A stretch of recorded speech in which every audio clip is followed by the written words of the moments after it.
बहुत सारा धन्यवाद आप सभी को, क्योंकि इतने सुबह-सुबह 6 बजे क्लास जॉइन करना आसान नहीं होता है। ईज़ी टास्क नहीं है ये। सुबह-सुबह सवेरे-सवेरे उठ जाना डिफ़िकल्ट है।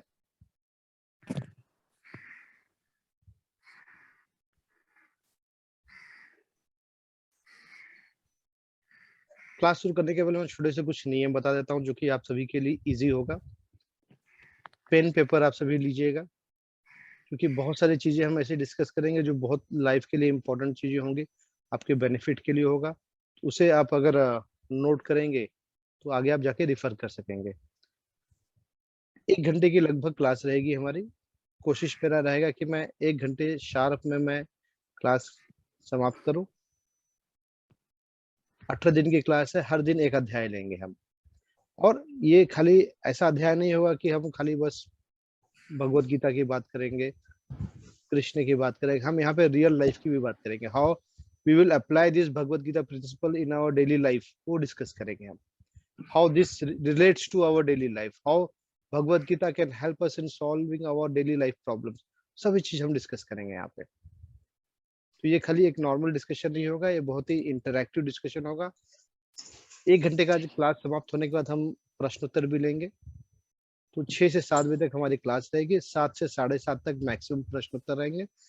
7:30 बजे हम कट ऑफ टाइम रखेंगे, क्योंकि सुबह का टाइम है, आप सभी व्यस्त रहेंगे और मुझे भी अपना, अभी प्रोफेशनल हूँ तो मुझे भी अपनी जिम्मेदारियां निभानी रहती हैं। तो ये 18 दिन की क्लास में जो भी कुछ मैं आप लोगों को बताऊंगा, उसमें मेरे शब्द कहीं नहीं होंगे। मैं भगवत गीता में जो लिखा रहेगा वही मैं बताऊंगा। प्रभुपाद के शब्द रहेंगे वो सभी, और भगवत गीता में मेंशन रहेंगे।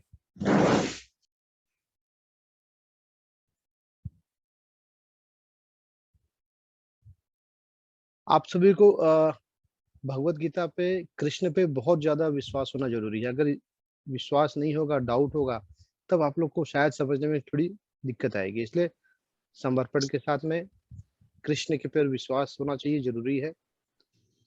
हर रोज एक एक अध्याय लेंगे हम, और एक एक अध्याय लेकर के हम समझने का प्रयास करेंगे। तो हम शेयर करते हैं स्क्रीन। हैंड रेस अभी कृपया ना करें कोई भी, मैं सभी के हैंड डाउन कर देता हूँ। हैंड रेस प्रश्न उत्तर के टाइम पे लेंगे, तो जिन्हें भी कुछ डाउट होगा वो प्रश्न उत्तर के टाइम पे हैंड रेस। जिनके ऑडियो नहीं आ रहे हैं अगर, तो आप देखिए लेफ्ट साइड में जो है, एकदम एक्सट्रीम लेफ्ट कॉर्नर पे बॉटम में जो ऑप्शन है म्यूट अनम्यूट का, जहाँ पे आवाज है, वहां पे आप वो एरो बटन को क्लिक करेंगे, तो वहां आप अपने सेलेक्ट स्पीकर करेंगे या सेलेक्ट माइक्रोफोन, वहां पे अपने सिस्टम्स को आप कनेक्ट कर सकते हैं, तो आपका ऑडियो कनेक्ट हो जाएगा ये।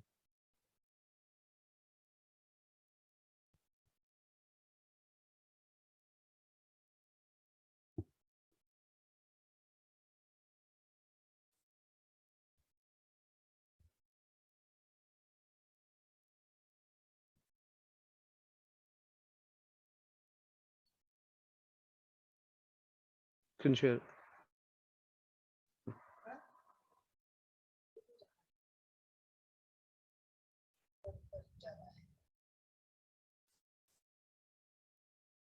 तो हमारा अध्याय जो है भगवत गीता को समझे 18 दिनों में, 18 दिनों में हम भगवत गीता को समझने का प्रयास करेंगे हम। क्लास शुरू करने के पहले मैं अपना इंट्रोडक्शन आप लोग को दिए देता हूं। मैं भी आप जैसे हूँ। नाम मेरा प्रमोद दुबे है, प्रोफेशनल हूँ, सॉफ्टवेयर मल्टीनेशनल कंपनी में ऐसे डायरेक्टर हूँ मैं।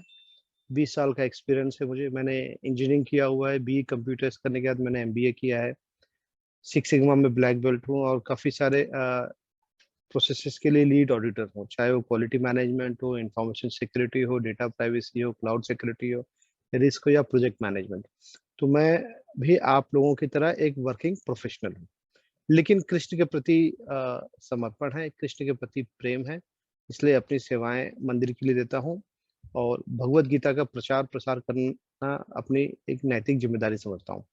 क्यों? कारण यह है क्योंकि भगवत गीता एक मात्र एक साधारण सी पुस्तक नहीं है जिसे हम समझे कि ये साधारण सी पुस्तक है। ये हमारे लाइफ की मैनुअल है। हमारे लाइफ में जो भी प्रॉब्लम्स हो, सबके सॉल्यूशंस इसमें है। 20 साल का एक्सपीरियंस है मुझे। मैंने सत्यम, मस्क, हैपैग्लॉयड, एल&टी, बायर ऐसे बहुत सारे कंपनी में काम किया है। रहने के लिए मैं बॉम्बे में रहता हूँ, मैरिड हूँ, 2 बच्चे हैं और नाम निष्ठा प्रभु की विशेष कृपा है मुझे पर और इस्कॉन बेंगलुरु से मैं जुड़ा हूँ मैं। अब मुझे जो है क्लास शुरू करने के पहले हमारी दैनिक क्रिया होती है, जिसे हमें करना ज़रूरी है। हम प्रार्थना करते हैं। ओम नमो भगवते वासुदेवाय, ओम नमो भगवते वासुदेवाय, ओम नमो भगवते वासुदेवाय। ओम अज्ञानतिमिरान्धस्य ज्ञानाजं शलाकया चक्षुरुन्मिलितं येन तस्मै श्री गुरुवे नमः। नमो ओम विष्णुपदाय कृष्णपृष्ठाय भूतले श्रीमती भक्तिवेदांत स्वामिनिति नामिने। नमस्ते सरस्वती देवी गौरवाणी प्रचारिणे निर्विशेष शून्यवादी पाश्चात्य देश तारिणे। जय श्री कृष्ण चैतन्य प्रभु नित्यानंद श्री अद्वैत गदाधर श्रीवासादि गौर भक्त वृंद। हरे कृष्ण कृष्ण कृष्ण हरे हरे, हरे राम राम राम हरे हरे। देखिए एक मैं आप लोगों को डिस्क्लेमर बता देता हूँ। हम सभी टेक्नोलॉजी पे डिपेंडेंट लोग हैं। क्लास हम ऑनलाइन ज़ूम के माध्यम से ले रहे हैं। हो सकता है नेटवर्क का प्रॉब्लम है, नेटवर्क कभी-कभी आउटेज पे चला जाए, ब्रेक हो जाए या नेटवर्क स्टेबल ना हो, तो कभी हो सकता है कि डिस्कनेक्ट हो जाए या आवाज़ बराबर ना आए। हालाँकि मैं वाईफ़ाई पे कनेक्टेड हूँ, फिर भी कभी-कभी वाईफ़ाई पे प्रॉब्लम हो जाती है। तो अगर मान लीजिए कभी डिस्कनेक्ट हो गई क्लास हमारी, तो आप लोग क्लास छोड़ के जाएँ नहीं, 2 मिनट में मैं वापस कनेक्ट कर लूँगा मैं। तो मेरा कहना था कि हमारे लाइफ़ में कुछ न कुछ तो प्रॉब्लम्स हैं। ऐसा नहीं कि किसी की लाइफ़ में प्रॉब्लम्स नहीं हो। किसी को पैसे की प्रॉब्लम होती है, किसी की तबीयत की प्रॉब्लम होती है, किसी को नौकरी की प्रॉब्लम है, किसी को ऑफ़िस के वक़्त में बहुत वर्कलोड है, प्रोफ़ेशनलिज़्म वहाँ पे नहीं है, किसी की बिज़नेस में बहुत प्रॉब्लम चल रहा है, हम नवयुवक हैं, तो हमारे फैमिली में प्रॉब्लम है, किसी को गर्लफ्रेंड की प्रॉब्लम, किसी को बॉयफ्रेंड की प्रॉब्लम, स्ट्रेस है, ब्रेकअप्स हो गए हैं, पड़ोसी की प्रॉब्लम है, मानसिक शांति नहीं है, डिस्टर्बेंस है ना? ऐसा कोई है जिसको प्रॉब्लम नहीं है? तो ये भगवत गीता जो है ना, ये भगवत गीता एक धार्मिक पुस्तक के तौर पे मत देखिए इसे आप। ये हमारे लाइफ की सबसे बड़ी मैनुअल है और सबसे बड़ी आप लोगों को पता है, तो अच्छी बात है, नहीं पता हो तो मैं आप लोगों को बता दूँ मैं, कि इससे बड़ी मोटिवेशनल बुक आज तक किसी ने लिखी ही नहीं है। जितने भी मोटिवेशनल स्पीकर्स हम देखते हैं ना, आजकल यूट्यूब पे तो बहुत सारे मोटिवेशनल स्पीकर्स हैं, हम पैसे दे करके उन्हें सुनने जाते हैं। कृष्ण जैसा कोई भी मोटिवेशनल स्पीकर नहीं है। भगवत गीता सिर्फ ये नहीं बताती कि ईश्वर की पूजा कैसे की जाए। भगवत गीता तो हमें ये बताती है कि हमें लाइफ कैसे जिया जाए, हमारे सपने कैसे साकार किए जाए, हमारे लाइफ में अगर पर्सनालिटी से रिलेटेड कोई प्रॉब्लम है, हम बहुत नेगेटिव हो गए हैं, हमारे स्ट्रेस बहुत ज़्यादा हो गया है, हाँ, खुशी नहीं है हमारे अंदर, प्रॉब्लम्स ही प्रॉब्लम्स है, डिसीजन नहीं ले पाते, डिसीजन मेकिंग की इश्यू है, किसी का ब्रेकअप हो गया है, हम ब्रेकअप की वजह से सदमे में आ गए हैं, कोई हमें छोड़ के चला गया है, पीयर प्रेशर है, हम अच्छे से पढ़ नहीं पा रहे हैं, अच्छे से जॉब नहीं कर पा रहे हैं, हमारा कलीग जो है, हमारा पड़ोसी जो है, हमारा फ्रेंड जो है, हमसे काफ़ी आगे है, हम पीछे हैं, हम उसको फ़ॉलो नहीं कर पा रहे हैं। कोई बहुत ज़्यादा पैसे वाला है, हम चाह के भी उतनी मेहनत करके पैसे नहीं कमा पा रहे हैं। लायबिलिटीज़ हमारे ऊपर बहुत ज़्यादा हो गई हैं, हम स्टेबल नहीं हैं, मेंटली वीक है हम, सक्सेसफुली कोई बिज़नेस करना चाहते हैं, लेकिन बिज़नेस में सक्सेस नहीं मिलती है। प्रॉब्लम्स आ जाते हैं, बहुत सारे इश्यूज़ हो जाते हैं। कोविड में बहुत सारे लोगों का अच्छा खासा चलता हुआ बिज़नेस ठप पड़ गया, जैसा एक्सपेक्टेशन था नहीं हो रहा है। मेहनत बहुत कर रहे हैं लेकिन हाथ जैसा चाहिए वैसा सफलता नहीं मिलती है। करें तो क्या करें समझ में नहीं आता है, कोई तरीका समझ में नहीं आता है। ऐसे हर समस्याओं के प्रॉब्लम के लिए हर समस्याओं के प्रॉब्लम के लिए भगवत गीता हमारे साथ है। तो भगवत गीता जो है, एक धार्मिक पुस्तक के तौर पे मत देखिए इसे आप। अगर आप धार्मिक पुस्तक के तौर पे इसे देखेंगे तो आप इसकी महत्ता को नहीं समझ पाएँगे। ये जो डायलॉग है इस पे आप देखेंगे भगवत गीता कृष्ण और अर्जुन के बीच की बातें हैं। लेकिन ये जो कृष्ण और अर्जुन के बीच की बातें हैं ना, ये इतनी प्रेरणादायक है कि हमें हर समस्या से जीवन की हर समस्या से हमें बाहर निकालने में कैपेबल है, सक्षम है। अब देखिए कोई भी चीज़ फ्री में तो मिलती नहीं है, लेकिन हम यहाँ पे क्या कर रहे हैं, सेवा भाव से इस्कॉन बेंगलुरु ने ये सेशन फ्री में रखा है, कोई चार्ज नहीं ले रहे हैं और ना ही कोई चार्ज आगे हम लेने वाले हैं। कोई भी तरह का चार्जेस नहीं है, कंप्लीटली फ्री रखे हैं। 18 दिन का सेशन है, कमिटमेंट खाली चाहिए आपसे कि आप 18 दिनों तक जुड़े रहेंगे, क्योंकि हम हर दिन कुछ न कुछ सीखेंगे, हम हर दिन कुछ न कुछ लाभान्वित होंगे। और मेरा एक गारंटी है आप सभी लोगों से, क्योंकि मैं पर्सनल अनुभव कर चुका हूँ कि लाइफ में ऐसी कोई भी प्रॉब्लम नहीं होगी जो हम भगवत गीता के माध्यम से सॉल्व नहीं कर पाए। तो जिसे भी अपने लाइफ में प्रॉब्लम की सॉल्यूशन चाहिए, तो किसी कंसल्टेंट के पास जाने की जरूरत नहीं है, किसी और के पास जाकर के सॉल्यूशन मांगने की जरूरत नहीं है। ये भगवत गीता हमें सिखाएगी, और ये भगवत गीता जो पुस्तक है ना, अगर ये आपके पास रहे तो इससे अच्छी कुछ बात हो ही नहीं सकती है। जब आपको प्रॉब्लम आए, इसको खोल के देखेंगे तो आपकी प्रॉब्लम के सॉल्यूशन इसमें मिलेंगे। पढ़िए इसे, जानने की जरूरत है। बहुतों के घर में तो पड़ी हुई है, लेकिन पन्ने नहीं खुलते हैं इसके, बंद पड़ी रहती है, धूल खा रही है, लेकिन गलत है। हमें अगर पता चल जाए कि भगवत गीता के अंदर क्या है, तो हम तो अपने तो बेनिफिट लेंगे ही, सबको बेनिफिट देंगे हम। तो कमिटमेंट चाहिए कि आप 18 दिनों तक कनेक्टेड रहें, क्योंकि जब कोई अच्छा काम करते हैं ना, तो क्या होता है, अच्छा काम करने के बाद में प्रॉब्लम्स आना शुरू हो जाती है। आप चाहेंगे कि हम अच्छा काम कर रहे हैं, रोड ब्लॉक्स नहीं है, क्लास अच्छे से अटेंड करें, तो किसी दिन आप सुबह जल्दी उठ नहीं पाएंगे, किसी दिन अलार्म नहीं लग पाएगा, किसी दिन आलस करेंगे आप, किसी दिन आपको बहुत ज्यादा कमिटमेंट रहेगी, कभी नेटवर्क का इशू होगा। तो बहुत सारे प्रॉब्लम्स आएंगे जो आपको अच्छे काम करने से रोकेंगे। लेकिन अगर आप कमिटेड हैं, क्योंकि प्रॉब्लम का सॉल्यूशन तो हमें खुद ही निकालना है ना, कोई दूसरा निकाल के नहीं दे सकता है। No one is going to work on behalf of us. हमें स्वयं के लिए स्वयं को काम कराना पे लगाना पड़ेगा। तो हम सुबह जल्दी उठते हैं, थोड़ा सा कष्ट आप भी सही है, लेकिन गारंटी है मेरी कि 18 दिन क्लास जब होगी, आप अपने आप को इतना पॉजिटिव पाएंगे, इतना ऊर्जावान पाएंगे कि अपने सब प्रॉब्लम से आप अपने आप बाहर आ जाएंगे। और हम डिस्कस करेंगे, इसे कनेक्टेड रहेंगे हम। तो क्लास को शुरू करते हैं, क्योंकि 7 बजे तक हमें क्लास समाप्त करना है। आपके समय की भी वैल्यू है, मेरे समय की भी वैल्यू है, और उसके बाद में प्रश्न उत्तर जो है वो करेंगे। आप सभी अगर चैट में कुछ लिख रहे हैं तो मैं चैट को मैं रिप्लाई नहीं कर पाऊंगा, क्योंकि क्लास लेने के टाइम में मैं चैट नहीं देख पाता हूँ मैं, और चैट अगर देखने लगूंगा तो फिर कहीं ना कहीं क्लास में से डिस्टरबेंस हो जाएगा मुझे।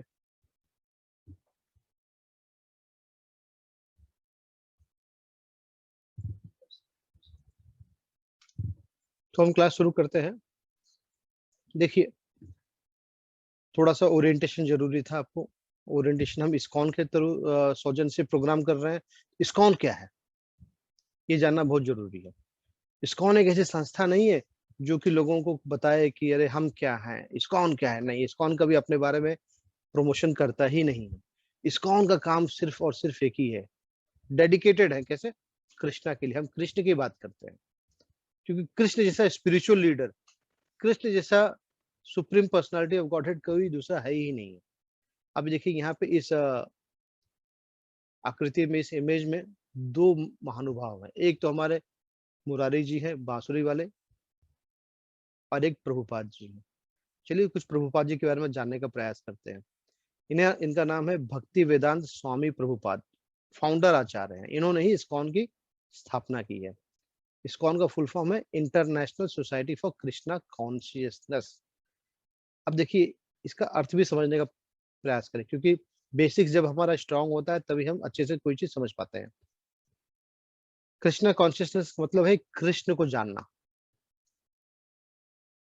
कृष्ण को जो जानेगा वो भटक सकता ही नहीं है, वो दूसरे भटके हुए को भी रास्ते पे ला सकता है। डिवोशनल सर्विस है ये। डिवोशनल सर्विस मतलब भक्ति करना, अनंत सागर खुशी का। इस्कॉन का मतलब ही है कि कृष्णा कॉन्शियसनेस, यानी ईश्वर को समझना। अब देखिए यहाँ पे क्या है, 3 आकृति हम देख रहे हैं यहाँ पे। पहली आकृति में आप देख रहे हैं, ये है प्रभुपाद जी, बहुत छोटे से थे। इनका पूरा परिवार जो था ना, इनके पूरे परिवार में भक्ति का माहौल था। इनके इन्होंने ब्राह्मण कुल में जन्म लिया था। इनके पिता जो थे बहुत ही सोशली एक्टिव थे, सामाजिक थे। इनके घर पे हमेशा बड़े-बड़े साधु संतों का आना-जाना होता था, तो इनके घर का माहौल उसी प्रकार से था, भक्ति भाव से भरपूर। इन्होंने बचपन में एक बार अपने पिता से जिद किया, जैसे बच्चे हमारे घर में करते हैं ना जिद, इन्होंने जिद किया कि नहीं मुझे भी रथ यात्रा निकालनी है। और रथ यात्रा तो निकलती कहाँ है आपको पता है? जगन्नाथपुरी में। तो बोले नहीं हमको यहाँ पे अपने यहाँ निकालनी है। तो बच्चों के आगे तो सब सरेंडर हो जाते हैं। तो इनके पिता ने एक छोटा-सा रथ यात्रा का मॉडल बनवा के इनको दिया और इन्होंने गाजे-बाजे के साथ उसकी यात्रा निकाली। भक्ति से जुड़ाव इनका शुरू से था। जब 26 वर्ष की उम्र में थे, तो इनकी अपने गुरु से मुलाकात हुई। गुरु से मिले, इनके गुरु ने इनसे प्रभावित हुए काफ़ी। प्रभुपाद की अंग्रेज़ी बड़ी सुंदर थी, बहुत ही फ्लुएंट थे इंग्लिश में। बड़े ही धारा प्रवाह से अंग्रेज़ी बोला करते थे और इतनी अच्छी अंग्रेज़ी बोला करते थे कि इनकी अंग्रेज़ी से सभी लोग प्रभावित होते थे। तो इनके गुरु ने इन्हें कहा कि आप एक काम करिए, आपकी अंग्रेज़ी बड़ी अच्छी है, आप पाश्चात्य देशों में जाइए, वेस्टर्न कंट्रीज़ में जाइए, जहाँ भगवद गीता लोग जानते नहीं हैं। कृष्ण के मैसेज को, कृष्ण के ज्ञान को लोगों में बाँटिए आप। ये बात है 1993 की बात बता रहे हैं आपको। उनके गुरु ने उनको पत्र लिखा था कि आप करिए, तो लेकिन ये पारिवारिक थे, शादीशुदा थे, बच्चे थे, ज़िम्मेदारी उस तरह से नहीं निभा पा रहे थे, कृष्ण की वाणी का प्रचार नहीं कर पा रहे थे, जैसा चाहिए उस तरह से। लेकिन जब प्रभुपाद 40 वर्ष के हुए, तो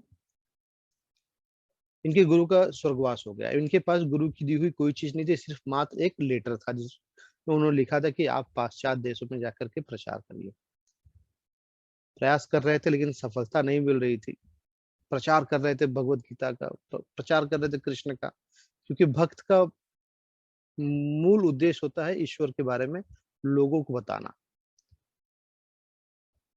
तो प्रचार कर रहे थे लेकिन सफलता नहीं मिल रही थी, तो उन्होंने क्या किया 55 वर्ष की उम्र में सन्यास ले लिया और उनके गुरु की हुई कही हुई बात उनको याद थी कि पश्चात देशों में जाना है।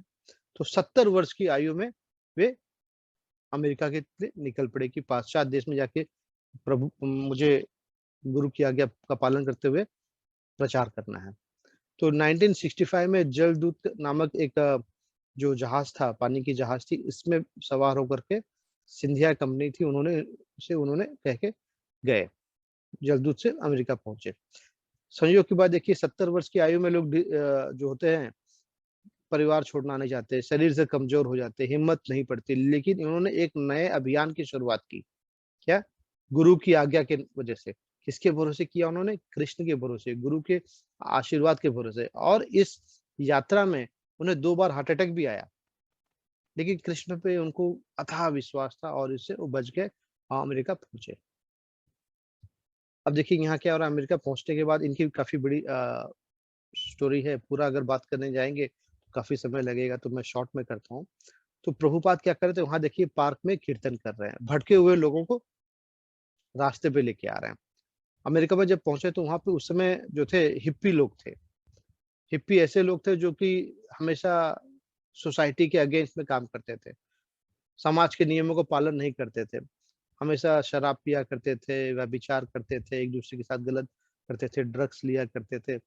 उनको उन्होंने रास्ते पे लाया। उनको रास्ते पे लाने के लिए अमेरिकन गवर्नमेंट बहुत कुछ सोशल वेलफेयर प्रोग्राम्स चला रही थी, लेकिन कुछ फ़ायदा नहीं। प्रभुपाद जी ने उन्हें कीर्तन के माध्यम से रास्ते पे लेके आया और हिप्पियों को हैप्पी बना दिया।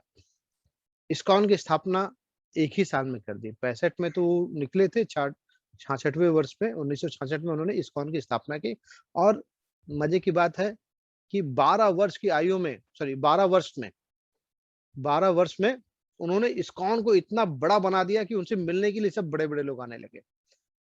बड़े-बड़े लोग उनसे मिलने के लिए आने लगे, इनके आवाज़ में जादू था। सब इनसे मिलने के लिए अपॉइंटमेंट लिया करते थे। पूरी दुनिया में 12 वर्ष में इस्कॉन छा गया और प्रभुपाद ने बहुत सारी पुस्तकें लिखी, बहुत सारे मैगज़ीन्स लिखे। 12 वर्ष में 108 मंदिर का निर्माण किया इन्होंने। हम आप एक मंदिर ही बना लें या एक घर ले लेते हैं, तो हमारा जीवन समाप्त हो जाता है उसकी ईएमआई भरने में, उसका मेंटेनेंस करने में। इन्होंने 108 जो है मंदिर का निर्माण किया। हम यहाँ पे जरा आशीर्वाद लेते हैं इस्कॉन राधा गोविंद मंदिर बेंगलुरु, जहाँ से ये प्रोग्राम कोऑर्डिनेट हो रहा है।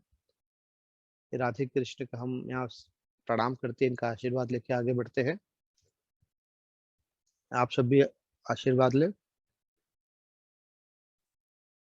ये है हमारे इस्कॉन बेंगलुरु के प्रेसिडेंट नाम निष्ठा प्रभु।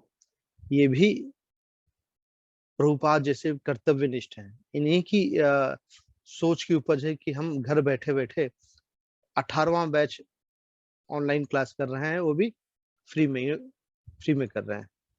नाम निष्ठा प्रभु जो है बीटेक किया है इन्होंने आईआईटी कानपुर से, और आईआईटी कानपुर से काम स्टडी करने के बाद इन्होंने इन्फोसिस में 1 साल का जॉब किया था, लेकिन छोड़ दिया क्योंकि इनको समझ में आ गया कि मेरा जीवन जो है ये इसलिए नहीं बना है, मेरा जीवन तो कृष्ण के लिए बना हुआ है। तो इन्होंने समर्पण किया कृष्ण से।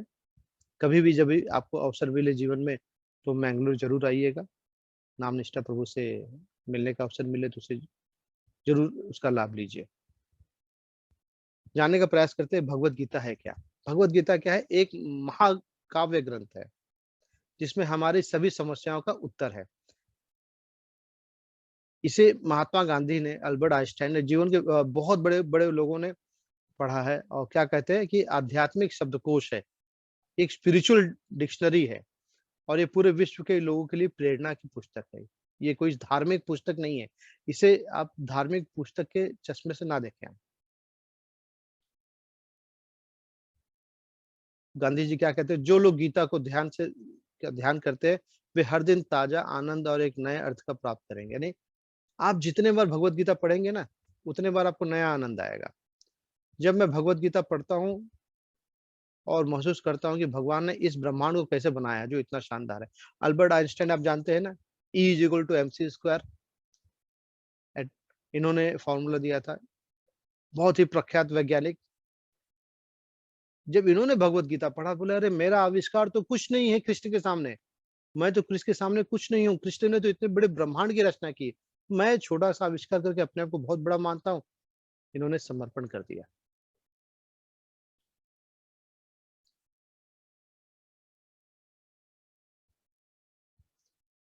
अब ये हम इस्कॉन की भगवत गीता क्यों?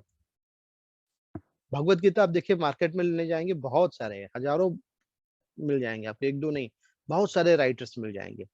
लेकिन इस्कॉन वाली भगवत गीता ही क्यों? देखिए यहाँ पे एक इमेज दिया हुआ है। इस इमेज में हम देखें, एक चार्जर है और एक मोबाइल फोन है। चार्जर का वायर देखिए बीच में से टूटा हुआ है। अगर चार्जर का वायर बीच में से टूट जाए, टूटी हुई तार हो, तो क्या आपकी मोबाइल को चार्ज कर पाएगा? नहीं कर पाएगा। अगर किया भी तो बहुत स्लो चार्ज करेगा, या कभी चार्ज करते करते डिस्कनेक्ट हो जाएगा, डेटा ट्रांसफर नहीं हो पाएगा डेटा को। तो क्या होता है, कभी भी हम भगवत गीता किसी के मुंह से सुनते हैं जिसकी तार टूटी हुई हो, तार टूटी हुई मतलब श्रृंखला तरीके से नहीं हो, सीरीज में नहीं आती हो। अब सीरीज का मतलब क्या है, देखिए बताते हैं। ये हम जो इस्कॉन है ना, इस्कॉन एक ऐसी संस्था नहीं है कि खुल गई, किसी ने खोल दिया, किसी ने भगवत गीता बोलना शुरू कर दिया, ऐसा नहीं। हम परंपरा से आते हैं, यानी हमारे गुरुओं ने जो बताया है वही हम बताते हैं। इसलिए देखिए मैंने जब क्लास की शुरुआत की तो मैंने कहा कि मैं अपने शब्द कुछ भी नहीं ऐड करूंगा इसमें। क्यों? भगवत गीता में जो लिखा मैं वही बताऊंगा, प्रभुपाद ने जो बताया है मैं वही बताऊंगा। तो ये हमारी श्रृंखला कहाँ से शुरू हो रही? कृष्ण से शुरू हो रही। कृष्ण ने ब्रह्मा को सुनाया था भगवत गीता, ब्रह्मा ने नारद को सुनाया था, नारद ने फिर अपने श्रृंखला सुनाते बढ़ाते बढ़ाते बढ़ाते प्रभुपाद तक आई थी। इसकी हम चर्चा चौथे दिन करेंगे, चौथे अध्याय में बहुत डिटेल में करेंगे अपनी सीरीज के बारे में, श्रृंखला के बारे में, कि हमारी उत्तराधिकारी से क्यों सुनना चाहिए। क्या होता है, हम अगर एक सीरीज से भगवत गीता सुनते हैं जिन्होंने भगवत गीता लिखी है, तो हम एक्चुअल डिक्टो भगवत गीता सुनते हैं। नहीं तो क्या करते हैं, बहुत सारे राइटर्स लोग, बहुत सारे ऑथर लोग अपनी अपनी बातें डाल देते हैं, भगवत गीता अपने हिसाब से नया बना देते हैं। भगवत गीता नया बनाता है, ऐसा नहीं है। हमें जो ब्रह्मा जी ने सुनाया है वही हम आपको सुना रहे हैं, यानी कोई भी एडल्ट्रेशन नहीं है। ये श्रृंखला जो है ये अटूट है, परंपरागत तरीके से हम भगवत गीता सुन रहे हैं। देखिए प्रभुपाद जी जिस तरह से सुना रहे हैं ना, वैसे ही। इसलिए हम कभी भी कोई और भगवत गीता के बारे में चर्चा ही नहीं करते। Bhagavad Gita as it is, या भगवत गीता हिंदी में यथारूप, इसी की चर्चा करते हैं। अगर आप सबके पास पुस्तक है तो बड़ी अच्छी बात है, नहीं है तो आप इसे मंगवाइएगा जरूर। गीता क्या है? एक विशाल ग्रंथ, आपको जानना चाहिए गीता है क्या। गीता एक व्यवस्थित अध्ययन में लगभग 1 वर्ष लगता है। आप 18 दिनों में पूरी नहीं समझ सकते हैं, लेकिन 18 दिनों में हम इसका जिस्ट समझ लेंगे। 18 दिनों में पूरा कंप्लीट नहीं कर पाएंगे, क्योंकि हम 700 श्लोक हैं। 700 श्लोकों में हम पूरा नहीं कंप्लीट कर पाएंगे। कुछ ही इंपॉर्टेंट श्लोक लेंगे, ताकि हम कृष्ण और अर्जुन की बातों का अध्ययन कर सकें। और डिटेल कर समझना होगा तो इस्कॉन बेंगलुरु ने ये हमारा लेवल 1 प्रोग्राम है। लेवल 2, लेवल 3, लेवल 4, लेवल 5 करके प्रोग्राम चलते हैं। उसमें हम कनेक्ट कर सकते हैं ज्यादा डिटेल स्टडी करने के लिए, और सभी फ्री है।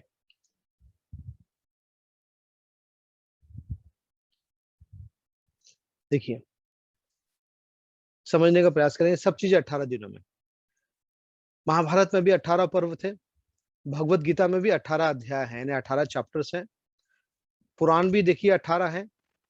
18 दिन महाभारत की लड़ाई भी हुई है, और 18 अक्षौणी सेनाएं भी थी। कितनी सेनाएं थी? 18 अक्षौणी सेनाएं थी। तो हर चीज 18 में हुआ है। और इस भगवत गीता में हम 5 मुख्य टॉपिक पे डिस्कस करेंगे। ईश्वर यानी कृष्ण, जिसे हम कहते हैं सुप्रीम पर्सनालिटी ऑफ गॉडहेड, इसकी चर्चा करेंगे।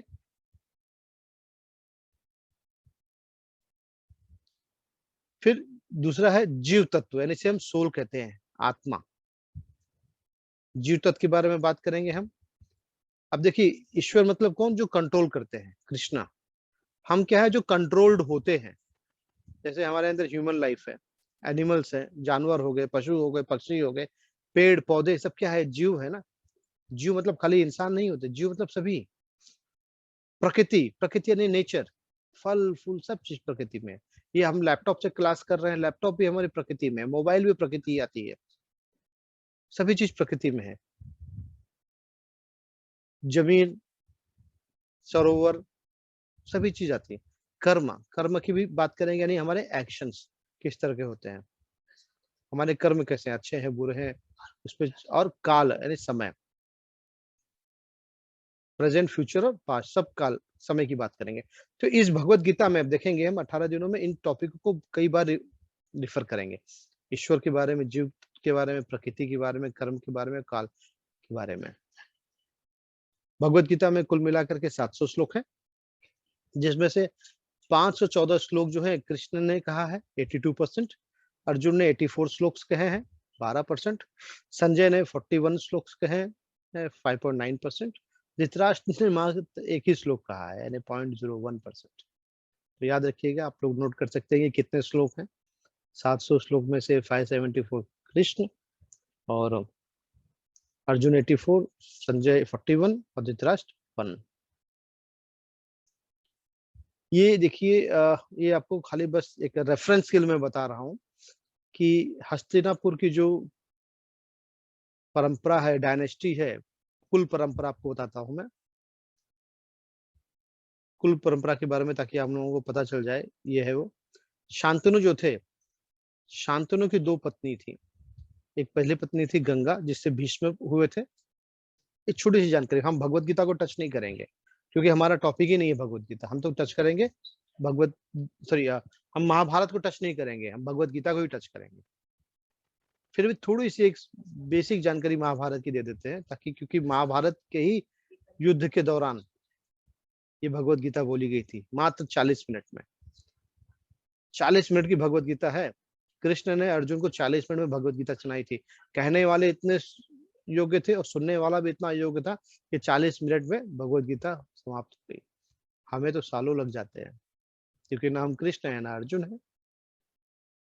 तो पहली पत्नी गंगा, जिससे भीष्म हुए थे। दूसरी पत्नी सत्यवती, जिसमें से एक चित्रांगद थे, दूसरे विचित्र वीर थे।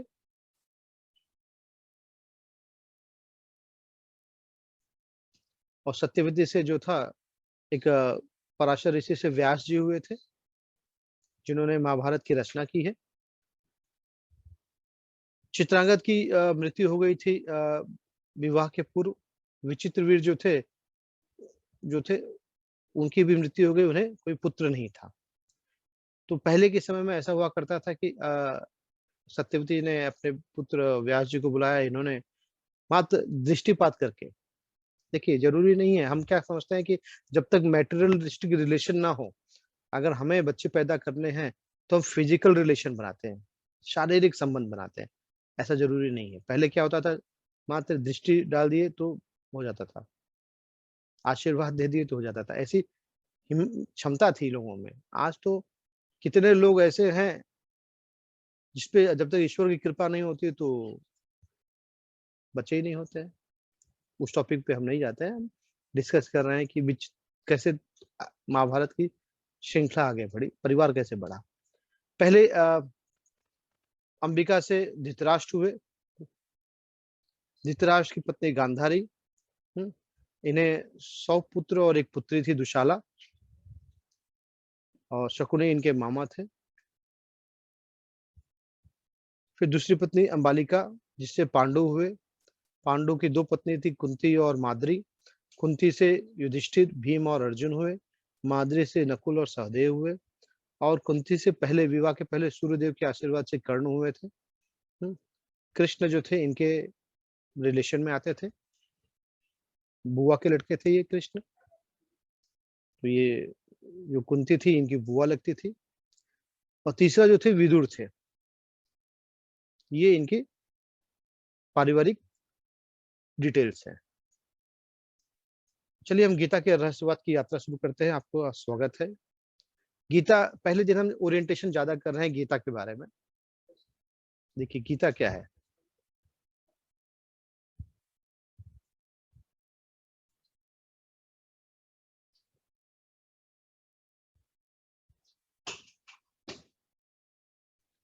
श्री आदि शंकराचार्य क्या कहते हैं भगवत गीता के बारे में।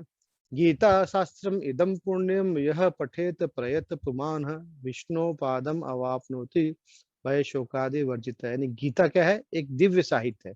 इसे ध्यान पूर्वक पढ़ना है और इसके उपदेशों का पालन करता है, जो वो भगवान विष्णु का आश्रय प्राप्त करता है, जो कि समस्त भय और चिंताओं से मुक्त कर देते हैं। ये गीता महात्म्य है। हमारे लाइफ में ऐसा कुछ नहीं है जिससे कि हमें गीता निकाल ना सके, चाहे वो फैमिली प्रॉब्लम हो, चाहे प्रोफेशनल ऑफिस का प्रॉब्लम हो, चाहे कॉलेज में हमारे नंबर्स अच्छे नहीं आते हो, चाहे हमारे सबमिशन टाइम पे नहीं हो रहे हो, हमारे असाइनमेंट्स कंप्लीट नहीं हो रहे हैं। ऐसा कुछ नहीं जो कि कृष्ण आपको हेल्प नहीं कर सकते हैं। गीता अध्ययनशीलस्य प्राणायाम परस्य च नैव सन्ति ही पापानि पूर्वजन्म कृतानि च। यदि कोई भगवत गीता का निष्ठा तथा गंभीरता के साथ पढ़ता है, तो भगवान की कृपा से उसके सारे पूर्व दुष्कर्मों के फलों का उस पर कोई प्रभाव नहीं पड़ता है। यानी पहले अगर आपने कुछ गलत कर्म किया है, किसी के साथ अच्छा नहीं किया, बुरा किया हुआ है, तो अगर आप समर्पण कर देते हैं कृष्ण के प्रति और गीता की बातों को समझते हैं, तो आपके लाइफ के प्रॉब्लम्स अपने आप सॉल्व हो जाते हैं और दुष्कर्मों का फल भी आपको परेशान नहीं करेगा।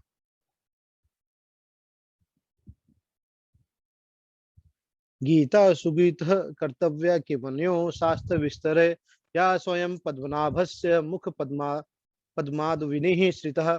चूंकि भगवत गीता भगवान के मुख से निकली है। देखिए ये एडिटेड नहीं है, क्योंकि कृष्ण ने स्वयं कहा है। बाकी तो लिखी हुई पुस्तक है ना, कृष्ण ने स्वयं भगवत गीता कहा, इसलिए किसी अन्य वैदिक साहित्य के पढ़ने की आवश्यकता नहीं है। No need to read any other books. अगर आपने भगवत गीता पढ़ ली, सबका निचोड़ है, सब ग्रंथों का निचोड़ है, सब वेदों का निचोड़ है भगवत गीता। केवल भगवत गीता का ही ध्यान पूर्वक तथा मनोयोग से श्रवण तथा पठन करना ही चाहिए।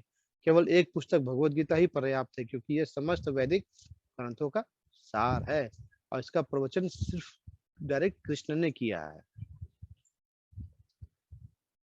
सर्वो उपनिषदो वो दोग्धा गोपाल नंदन पार्थो वत्स सुधी भोक्ता दुग्धम घृता अमृतम महत। यह गीतोपनिषद भगवत गीता जो समस्त उपनिषदों का सार है, गाय की तुल्य है। क्या है, देखिए यहाँ पे कितना अच्छा एनालॉजी दे रहे हैं। गीता क्या है, गाय की जैसी है। और ग्वाल बाल कौन है, गीता गाय को दूह कौन रहा है, ग्वाल बाल के रूप में हमारे कृष्ण गाय को दूह रहे हैं। अर्जुन क्या है, बछड़े है, क्योंकि उस दूध का पान कर रहा है।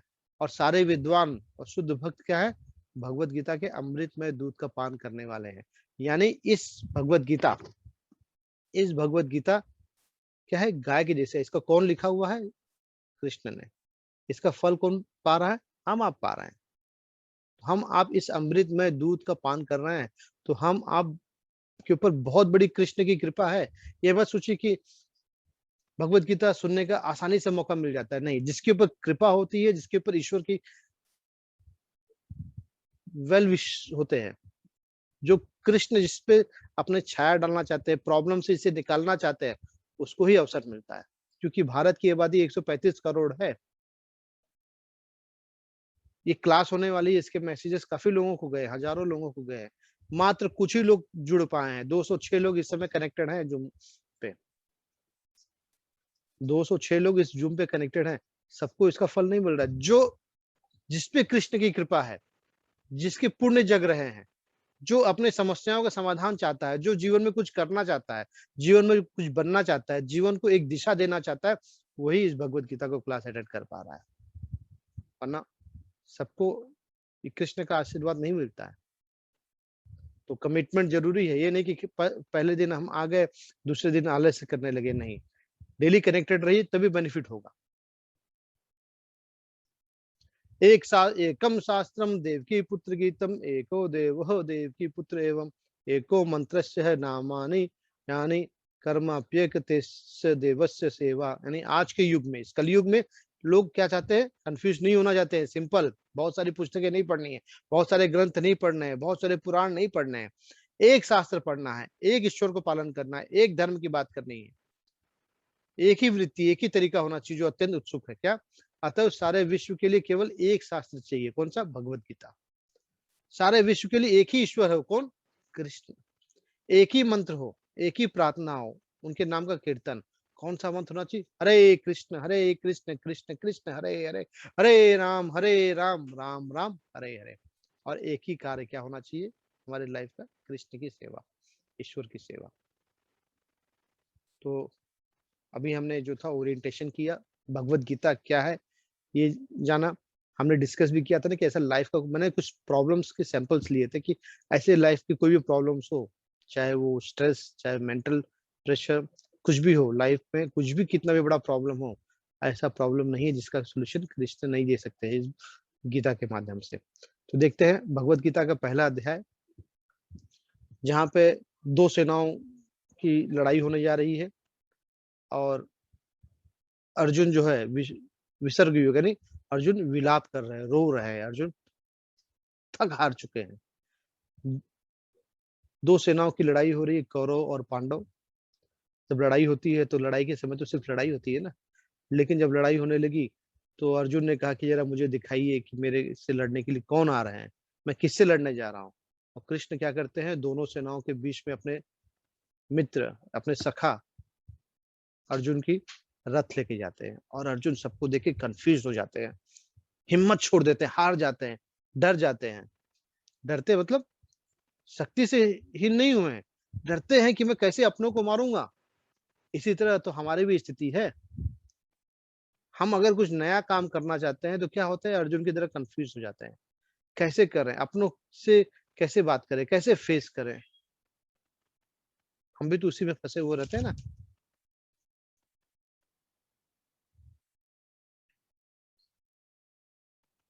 चलिए शुरुआत करते। पहला श्लोक जो है, धृतराष्ट्र उवाच धर्म क्षेत्रे कुरुक्षेत्रे संवेता युत्स्व माम कहा पांडवाशय किम कुर्वत संजय।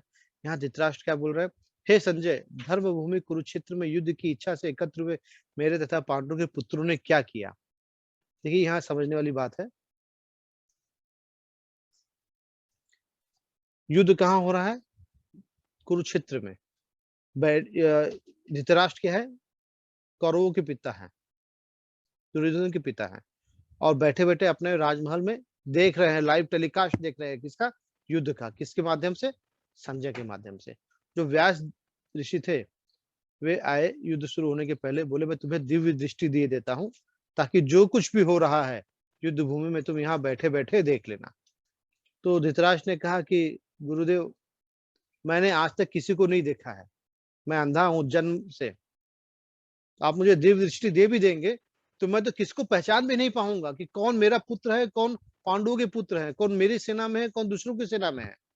तो मुझे दिव्य दृष्टि देने से कोई लाभ नहीं होगा। एक काम करिए, मेरा जो सचिव है संजय, इसे आप जो है दिव्य दृष्टि दे दीजिए, डिवाइन आईज दे दीजिए, जिससे कि ये समझ सके कि क्या हो रहा है और वो मुझे वहां का लाइव टेलीकास्ट सुनाएंगे। और धृतराष्ट्र जो थे, धृतराष्ट्र जानना चाहते थे कि क्या हो रहा है युद्ध क्षेत्र में। क्यों? जहां युद्ध हो रहा था ना, वो धर्म क्षेत्र था। धर्म क्षेत्र में धर्म की पताका चलती है, धर्म की स्थापना होती है। तो उन्हें डर था कि कहीं दुर्योधन धर्म क्षेत्र के प्रभाव में आके सरेंडर न कर दे, आधा राज्य न दे दे, युद्ध लड़ने से कहीं पीछे न हट जाए। यानी अपने बेटे के लिए इन्होंने सब गलत किया है। ये क्या है? दो फैमिली के बीच की लड़ाई है। आज हमारे समाज में भी देखिए, दो परिवार के बीच की लड़ाई होती है, आपस के परिवार में लड़ाई होती रहती है। आपस के परिवार में एक दूसरे को लोग क्रॉस करना चाहते हैं, एक दूसरे को परेशान करना चाहते हैं। वही तो ये भी है कौरव और पांडव के बीच में। धर्म क्षेत्र जो है ये क्या है? बैटल फील्ड है ये, है ना? माम का यानी पांडवों के बच्चे क्या कर रहे हैं, किम कुरुवता, क्या करना चाहते हैं वहां पे, एकत्र हुए, क्या हो रहा है वहां पे, जानने की इच्छा है। धृतराष्ट्र जो थे सब फल अपने पुत्रों को देना चाहते थे, पांडवों को कुछ नहीं देना चाहते थे। और जो दूसरों का हक लेने का प्रयास करते हैं उनके साथ ऐसा ही होता है, ये दिखाने का प्रयास किए हैं भगवत गीता में।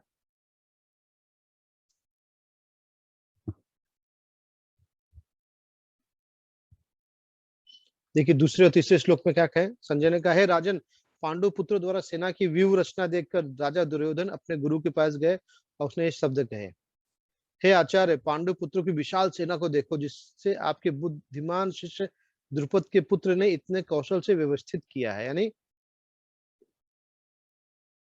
सेनापति कौन थे? द्रुपद थे। द्रुपद, सॉरी, सेनापति कौन थे? द्रोणाचार्य थे। और पांडवों के सेनापति कौन थे? द्रुपद के पुत्र दृष्टिद्युम्न थे, जिसकी टीचिंग, जिसकी शिक्षा किसने की थी? द्रोणाचार्य ने। तो यहाँ आके क्या कर रहा है दुर्योधन? अपने गुरु को उल्हाना दे रहा है, गुरु को कंप्लेंट कर रहा है, देखो, जिसे हम पांडवों को इतना हल्का समझते थे कि वो हमारी सेना के सामने कुछ नहीं कर पाएंगे, तुम्हारे शिष्य ने इतनी बड़ी व्यू रचना की है, हाँ, कि पूछो मत।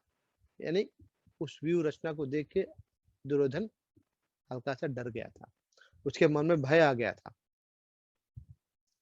और ये शुरू से अशिष्ट था, अपने गुरु से किस तरह से बात करना है उसे शुरू से समझ में नहीं आता था। देखो गुरु पे ये गुस्सा कर रहा है, इसका चेहरा देखिए। तब कुरुवंश के वयोवृद्ध परम प्रतापी एवं बुद्ध वृद्ध पितामह ने सिंह गर्जना की ध्वनि करके करने वाले अपने अपने संग को उच्च स्वर से बजाया, जिसे दुर्योधन को हर्ष हुआ। अब देखिए 12वें श्लोक में क्या हुआ, जब भीष्म पितामह ने देखा कि दुर्योधन डर गया है, उसका मनोबल बढ़ाने के लिए, उसका मोटिवेट करने के लिए क्या किया उन्होंने? सिंह गर्जना की। कैसे? अपने संघ के द्वारा। पहले क्या हुआ करता था, युद्ध करने के पहले संघ बजाते थे। संघ बजाना मतलब युद्ध की शुरुआत की घोषणा करना। फिर जब वहां से शंख की ध्वनि हुई तो यहाँ से कृष्ण की तरफ से यानी पांडवों की तरफ से भी शंख बजाए गए। दूसरी ओर से श्वेत घोड़ों द्वारा खींचे जाने वाले विशाल रथ पर आसीन कृष्ण तथा अर्जुन ने अपने अपने दिव्य शंख बजाए। कृष्ण ने अपने शंख, पांचजन शंख बजाया और अर्जुन ने भी अपने शंख को बजाया। फिर 20वें श्लोक में क्या होता है देखिए, जिस रथ पे जिस रथ पे अर्जुन सवार थे उस रथ की यहाँ पे बताया गया, अतः व्यवस्थान दृष्टा धार्तराष्ट्रन कपिध्वज प्रवृत्ते शस्त्र संपाते धनु उद्यम पांडव ऋषिकेशम सदा वाक्यम इदम अह महीपते। यहाँ देखिए धार्त राष्ट्रम कहा गया, यानी कौरव के जो हैं, कौरव तो कुल का नाम है ना, तो कौरव में तो सभी आते हैं, पांडव के पुत्र भी आएंगे, धृतराष्ट्र के पुत्र भी आएंगे। लेकिन देखिए धृतराष्ट्र ने शुरू से ही गलत किया था, अपने पुत्र को कौरव बोलता था। कुरु के वंशज थे ना ये, कुरु के वंशज कौरव हो गए। अपने को कुरु के वंशज बताता था, और पांडव भी तो कुरु के वंश थे, लेकिन उनको कौरव ना बोल के उनको बोलते थे नहीं ये पांडव हैं, यानी पांडु के पुत्र पांडव। तो पांडु के पुत्र पांडव हैं, तो धृतराष्ट्र के पुत्र भी तो धार्तराष्ट्र हुए, वो कहां से कौरव हो गए? लेकिन शुरू से ही धृतराष्ट्र ने पक्षपात किया था। अर्जुन की रथ जो थी, अर्जुन के रथ पे हनुमान से अंकित ध्वजा थी।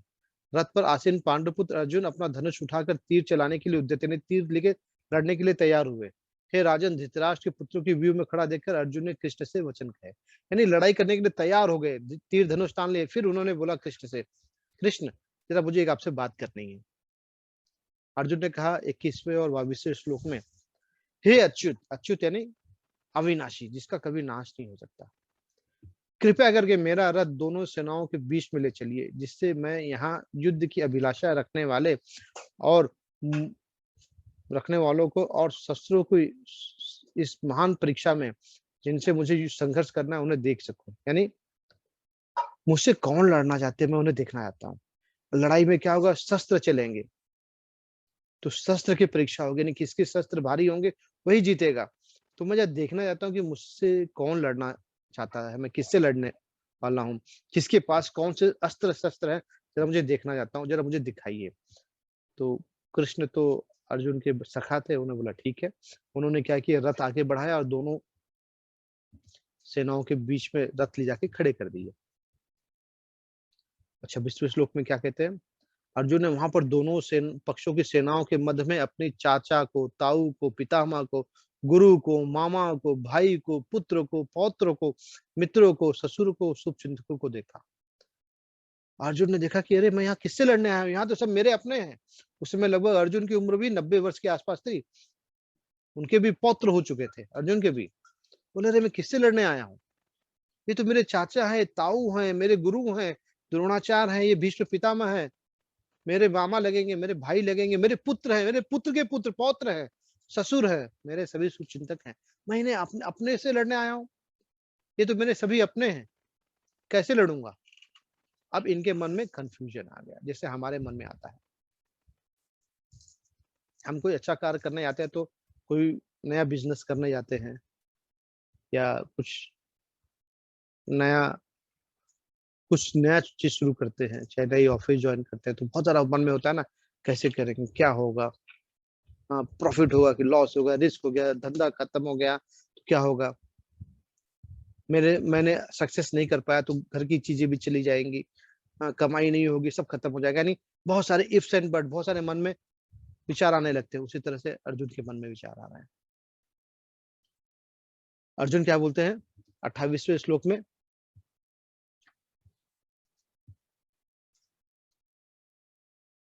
अर्जुन वाच, यानी अर्जुन कह रहे हैं, दृष्टे में स्वजनम कृष्ण युत्सम समुपस्थितम सिदंती मम गात्राणि मुखम च परिष्यति।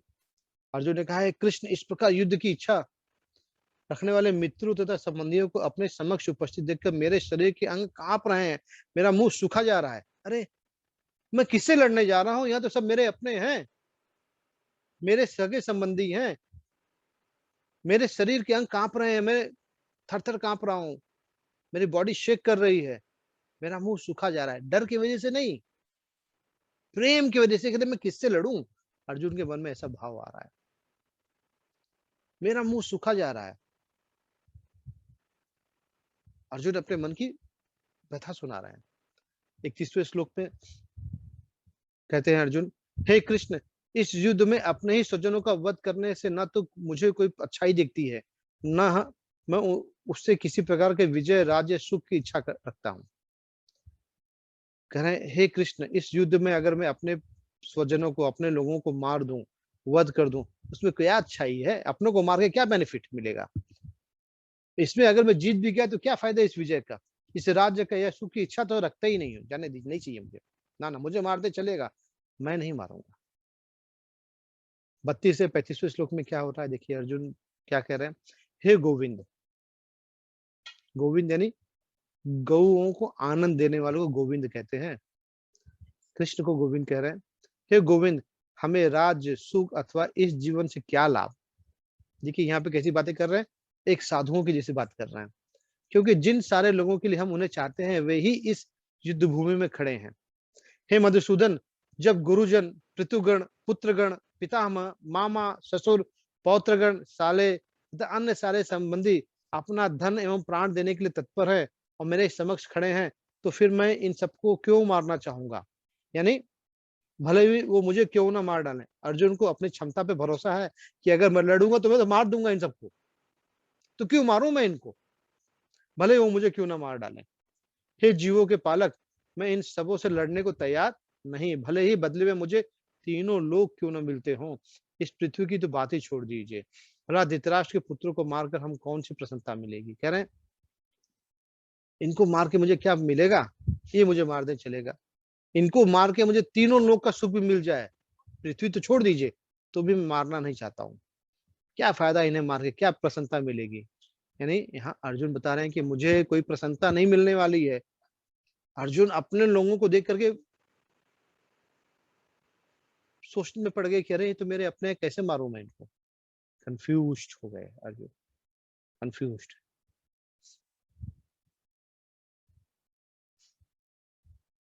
36वें श्लोक में क्या दिया है देखिए, यदि हम ऐसे आतताइयों का वध करते हैं तो हम पर पाप चढ़ेगा, अतः यह उचित नहीं होगा कि हम धृतराष्ट्र के पुत्रों तथा उनके मित्रों का वध करें, ये अर्जुन कह रहे हैं। हे लक्ष्मीपति कृष्ण, इससे हमें क्या लाभ होगा और अपने ही कुटुंबियों को मारकर हम किस प्रकार सुखी हो सकते हैं? अर्जुन कह रहे हैं कि हम अपने कुटुंबियों को, अपने परिवारजनों को मार के कैसे सुखी होंगे? लेकिन देखिए यहाँ क्या कहा गया है, वैदिक आदेश अनुसार वेद में क्या कहा गया है? आतताई 6 प्रकार के होते हैं, 6 प्रकार के गलत लोग होते हैं। कौन से? विष देने वाले, पॉइजन देने वाले, घर में अग्नि लगाने वाले, घर में आग लगाने वाले, घातक हथियार से आक्रमण करने वाले, किसी ने आक्रमण कर दिया हथियार लेके, धन लूटने वाला, दूसरों की भूमि हड़पने वाला और पराई स्त्री का अपहरण करने वाला। अगर ये 6 अपराध कोई करता है तो उसके ऊपर आप आक्रमण कर सकते हैं, उसको सजा देना धर्म है। क्योंकि अब यहाँ देखिए, यहाँ पे कौरवों ने सब किया था, विष भी दिया है, दुर्योधन ने विष दिया था पांडवों को, घर में अग्नि लगाई थी, लाक्षागृह, लाक्षागृह में क्या किया दुर्योधन ने, सबको जलाने का प्रयास किया था, घातक हथियार से आक्रमण भी किया था, धन लूटने यानी चौसर खेला गया था, जब दुष्ट क्रीड़ा हुई थी तो धन लूट लिया गया, दूसरों की भूमि यानी चौसर में हड़प लिया गया, चौसर भी ईमानदारी से नहीं खेली गई थी, और पराई स्त्री का अपहरण करना यानी पांडवों की पत्नी द्रौपदी का चीरहरण करने का प्रयास किया गया था। तो ये 6 अतिताई थे, सभी के हिसाब से पांडवों को अधिकार था कौरवों को दंड देने का। 39वें और 40वें श्लोक में क्या कह रहे हैं? कुल का नाश होने पर सनातन कुल परंपरा नष्ट हो जाती है और इसी तरह शेष कुल भी अधर्म में प्रवृत्त हो जाता है। हे कृष्ण, जब कुल में अधर्म प्रमुख हो जाता है तो कुल की स्त्रियां दूषित हो जाती है और स्त्रीत्व के पतन से हे वृष्णिवंशी अवांछित संतानें उत्पन्न होती हैं। अर्जुन बोल रहे हैं, युद्ध न लड़ने के और कारण बता रहे हैं।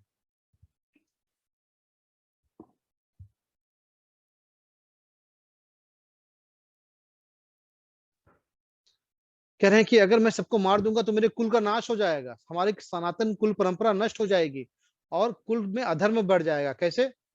जब कुल में पुरुष मारे जाएंगे, युद्ध में पुरुष मारे जाएंगे, तो कुल की स्त्रियां जो हैं वो दूषित हो जाएंगी, वो मनमानी हो जाएंगी, स्वच्छंद हो जाएंगी, उनके ऊपर दूसरे कब्जा कर लेंगे और स्त्रीत्व का पतन हो जाएगा। और फिर क्या होगा? गलत संतानें, अवांछित संतानें उत्पन्न होंगी। 41वें श्लोक में क्या कह रहे हैं देखिए, बहुत ही सुंदर श्लोक है।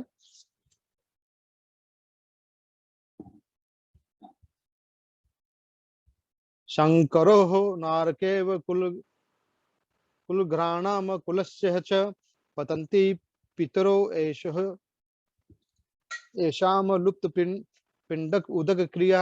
यानी अवांछित संतान जब उत्पन्न होंगी तो क्या होगा? अवांछित संतानों की वृद्धि से निश्चय ही परिवार के लिए तथा पारिवारिक परंपरा को विनिष्ट करने वालों के लिए नारकीय जीवन उत्पन्न हो जाएगा।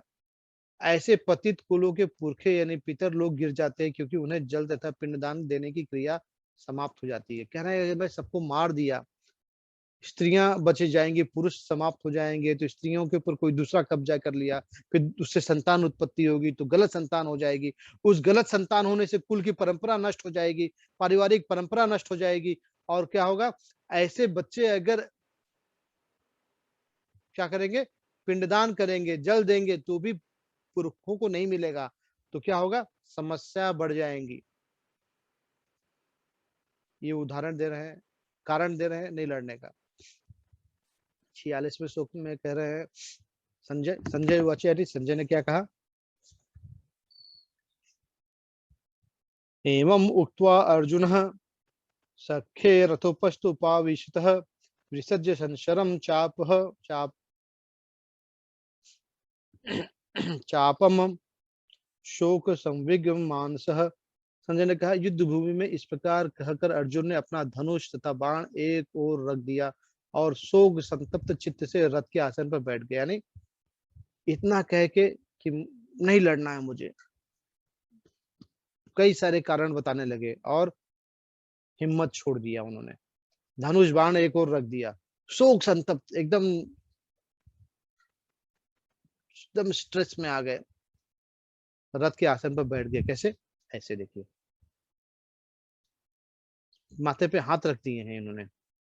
और क्या कारण बताया युद्ध नहीं लड़ने का? रो रहे हैं, विषाद कर रहे हैं ना, अर्जुन रो रहे हैं। क्या कर रहे हैं, मुझे दया आ रही है, कैसे मारूं अपनों को, क्या करें, इन्हें मार के कौन सा आनंद मिलेगा मुझे? कोई आनंद नहीं मिलने वाला है। क्या कर रहे हैं, पाप लग जाएगा मुझे।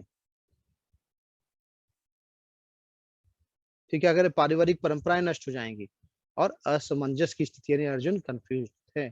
अर्जुन ने युद्ध न लड़ने के कितने कारण बताए? 5 कारण बताए।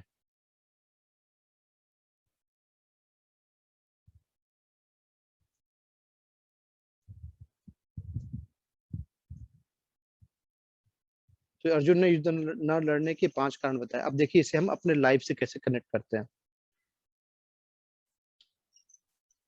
अर्जुन ने युद्ध न लड़ने की वजह से अपने गांडीव धनुष को रख दिया, माथे पे हाथ रखे विषाद करने लगे।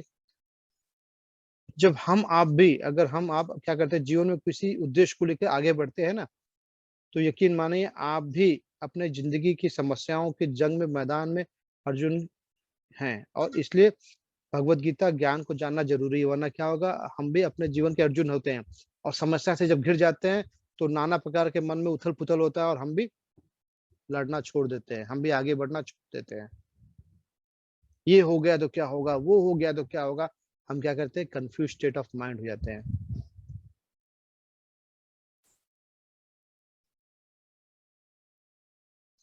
इस पहले अध्याय से हमें सीख क्या मिलेगी? हमने पहला अध्याय लगभग लगभग समाप्त करने पे आ गए हैं। पहले अध्याय से हमें सीख क्या मिलती है कि कौन सी चीज ऐसी है जो आपको अपने लाइफ में, हमें आपको अपने लाइफ में आगे बढ़ने से रोकती है। भले ही आप में बहुत नॉलेज है, ज्ञान है, काबिलियत भी है, कैपेसिटी भी है, कैपेबिलिटी भी है, लेकिन उस एक चीज की वजह से आप सही डिसीजन नहीं ले पाते हैं और अपना काम नहीं कर पाते हैं और इसके साथ साथ सपने से हकीकत को तब्दील नहीं कर पाते हैं। सपने से हकीकत में अगर मनुष्य को बदलना है तो क्या करना चाहिए, वो जानना जरूरी है। कैसे? बाकी के अध्याय में मालूम पड़ेगा।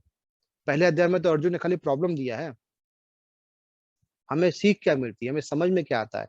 मॉरल ऑफ द चैप्टर 1 क्या है, मॉरल ऑफ अध्याय 1 क्या है, कि वास्तविकता जो होती है, रियलिटी जो होती है, सोच से बहुत अलग होती है। हम नहीं पता होती कुछ, हमें कुछ पता नहीं होता। जब हम किसी काम करने के इरादे से को लेकर शुरू करते हैं तो वहाँ कौन सी समस्या आ सकती है। जब हम किसी बुरी चीज का सामना करते हैं तो हम संयम खो बैठते हैं, डर जाते हैं, कांपने लगते हैं, अर्जुन की तरह हाथ कांपने लगता है और घबरा जाते हैं। और घबरा जाने से हम अपनी कैपेबिलिटीज, क्षमता को भूल जाते हैं, जैसे अर्जुन ने किया है। ये अर्जुन क्या युद्ध कला में तो एक्सपर्ट था ना, अर्जुन के सामने कोई बड़े से बड़ा युद्ध क्षेत्र में कोई टिक नहीं सकता था, लेकिन युद्ध क्षेत्र की लड़ने के अलावा मन में हिम्मत चाहिए, मन की हिम्मत अर्जुन ने छोड़ दिया है। अब कल के अध्याय में हम देखेंगे कि अर्जुन के मन में जितनी समस्याएं थी, जो कारण बताए थे, कृष्ण ने उसका कैसे निराकरण किया है। ऐसे हमारे मन में जब समस्याएं आती हैं, हम कांपने लगते हैं, हम डिसीजन नहीं ले पाते हैं, जब प्रॉब्लम से प्रॉब्लम देखते हैं तो सब हम क्या बोलते हैं, ये मेरे साथ ही क्यों ऐसा होता है? जब मैं कुछ नया शुरू करने जाता हूँ, कुछ नया करता हूँ, प्रॉब्लम हो जाता है, मेरे साथ ही क्यों ऐसा होता है? तो कृष्ण बताएँगे, सॉल्यूशन देंगे उसका। तो आज का अध्याय यहीं समाप्त करते हैं। हरे कृष्ण। वाञ्छा कल्पतरुभ्यश्च कृपा सिन्धुभ्येव च पतितानां पावनेभ्यो वैष्णव नमो नमः।